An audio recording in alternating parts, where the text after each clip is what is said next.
तो अब हमारा टॉपिक है dual nature of radiation. Nature किसका, ड्यूअल नेचर किसका, रेडिएशन का। रेडिएशन किस प्रकार से बिहेव करता है, क्या हम उसको वेव मान सकते हैं या फिर हम उसको और किसी फॉर्म में मान सकते हैं, ये समझने के लिए हमें छोटी सी बात यहाँ समझना होगी। अब हम यहाँ देखें कि कुछ हैपन्स जो हमने लाइट में देखी है, जैसे इंटरफेरेंस, डिफ्रैक्शन और पोलराइजेशन। ये तीनों हैपन्स पढ़ चुके हो आप ऑलरेडी, आपको सब पता है कि ये तीनों हैपन्स क्या होती हैं। तो इनको हम एक्सप्लेन कर सकते हैं किसकी हेल्प से, वेव थ्योरी की हेल्प से। लेकिन हम इनको एक्सप्लेन नहीं कर पाते हैं क्वांटम थ्योरी से। यानी हम इस तीनों हैपन्स को बताएंगे वेव थ्योरी के थ्रू, लेकिन क्वांटम थ्योरी इस पे कुछ भी समझा नहीं पाई। तो इसका मतलब ये हुआ कि ये तीनों जो हैपन्स है, ये wave nature of radiation show कर रही है कि रेडिएशन का नेचर क्या होता है, वेव नेचर होता है।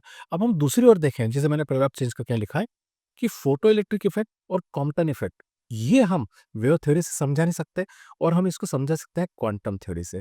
तो यहाँ एक बात क्या हो गई, उल्टी हो गई। जो हैपन्स वेव थ्योरी समझाई जा रही थी, वो क्वांटम से नहीं समझाई जा रही। जो क्वांटम से समझाई जा रही, वो वेव थ्योरी से समझाई नहीं जा रही।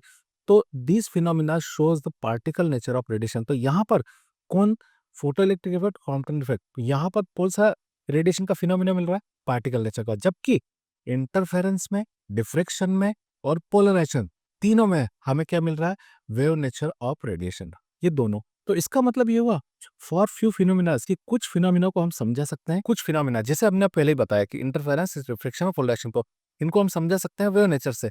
और कुछ फिनोमिना जैसे फोटो इलेक्ट्रिक इफेक्ट हुआ, कॉम्पटन इफेक्ट हुआ, इसको हम समझा सकते हैं पार्टिकल नेचर से।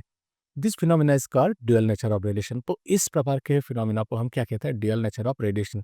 सिंपल सी बात मैं आपसे कहूं कि रेडिएशन के दो नेचर है, एक में वेव नेचर शो हो रहा है, एक में पार्टिकल नेचर शो हो रहा है। तो इन दोनों नेचर को कंबाइनली कहा जाता है ड्यूअल नेचर ऑफ रेडिएशन।